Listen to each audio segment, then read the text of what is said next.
எல்லாருக்கும் வணக்கம். இன்றைக்கி என்ன பார்க்க போகிறோன்னு பார்த்தீங்கன்னா, ஒரு மருந்து குழம்பு தான். வாங்க எப்படி செய்யலான்னு பார்க்கலாம். ஒரு வாணலி வச்சு எண்ணெய் ஊற்றிடணும். வாணலி காஞ்சோடனே எண்ணெய் ஊற்றி தாளிக்கிறதுக்கு தேவையான தாளிப்பு வடகம் இருக்குல்ல, அது போட்டு தாளிச்சிக்கலாம். தாளிப்பு வடகத்தை போட்டுடலாம். தாளிப்பு வடகம் பொரிஞ்சோடனே சின்ன சின்ன வெங்காயமாக இருக்கிறதா முழுசாக உரித்து வச்சுருக்கேன். அதையும் அதில் போட்டு நல்லா வதக்கிக்கணும். வெங்காயம் முக்கால்வாசி வதங்கினோடனே அதுக்கடுத்தது பூண்டு உரித்து வச்சுருக்கேன். பூண்டு வெங்காயம்லாம் நம்ம இஷ்டம் தான், எவ்வளோ வேணாலும் போட்டுக்கலாம். இது பெரிய பூண்டுன்றதுனால நான் குட்டி குட்டியாக கட் பண்ணி வச்சுருக்கேன். நிறைய எவ்வளோ வேணாலும் போட்டுக்கலாம். அதெல்லாம் வெங்காயம் வதங்கினோடனே ஒரே ஒரு தக்காளி கட் பண்ணி வச்சுருக்கேன், அதையும் போட்டுக்கணும். மணத்தக்காளி வத்தல், இதில் மணத்தக்காளி வத்தல் இல்லாட்டி இது தேவையான அளவு உப்பு, சுண்டக்காய் வத்தல் இருந்தால் போட்டுக்கலாம்.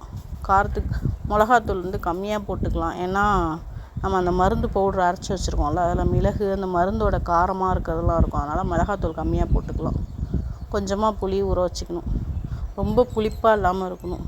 இதுக்கு முருங்கைக்காய் போட்டால் நல்லாயிருக்கும், அதனால் முருங்கைக்காய் போட்டிருக்கேன். கத்திரிக்காய் முருங்கைக்காய்லாம் நல்லாயிருக்கும் டேஸ்ட்டாக. புளி கரைச்சி ஊற்றிக்கணும். கரைச்சி ஊற்றி மூடி வச்சு கொதிக்க வச்சிடணும்.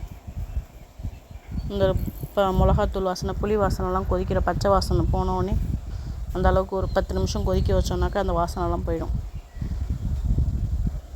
இந்த மருந்து பவுடர், குழந்தை பிறந்தவங்களுக்கெல்லாம் மருந்து இடித்து கொடுப்பாங்கள்ல, மருந்து குழம்பு வச்சு, அந்த குழம்பு பவுடர் தான். கட்டி இல்லாமல் நல்லா கிண்டி விட்டுக்கணும். அது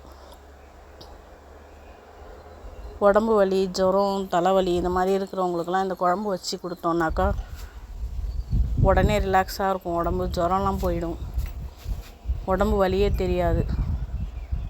குழம்பு நல்லா கொதிச்சிருச்சு.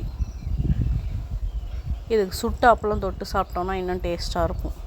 அப்பளம் இப்படி தான் சுட்டு எடுத்துக்கணும். சுட்ட அப்பளமும் இந்த மருந்து குழம்பும் சாப்பிடக்குள்ள அதோட டேஸ்ட்டு சூப்பராக இருக்கும். சுட சுட சாதம் வச்சு இதில் கட்டாயம் நல்லெண்ணெய் ஊற்றி சாப்பிட்ணும். அப்போ தான் அதோட டேஸ்ட் இன்னும் நல்லாயிருக்கும். குழம்ப ஊற்றி முட்டைக்கோஸ் தோட்டல் வச்சுருக்கேன். சுட சுட சாப்பிட்டுட்டு கட்டாயம் இது சாப்பிட்டதுக்கப்புறம் ஒரு டம்ளர் வெந்நீர் குடிக்கணும். அப்போ தான் இது இன்னும் நல்லா வேலை செய்யும். தேங்க்யூ.